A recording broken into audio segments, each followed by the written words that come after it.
এই জুটিটা খুব জনপ্রিয় জুটি ছিল। বলছিলাম যে শাকিব খান অ্যান্ড টুইংকুল বিশ্বাসের কথা।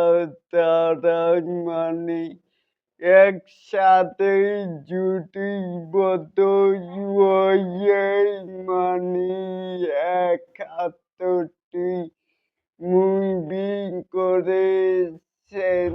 তাহলে আসুন আমাদের মূল টপিকে। এই জুটিটা এক সময়ে খুব জনপ্রিয় জুটি ছিল। এই জুটিকেই আমরা খুবই মিস করছি।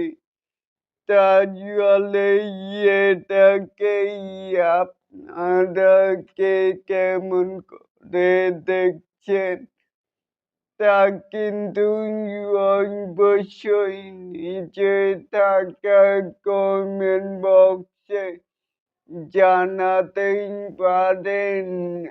একজন ঢালিউড কুইন আরেকজন ঢালিউডের কিং বা বাদশা, যেটাই বলি।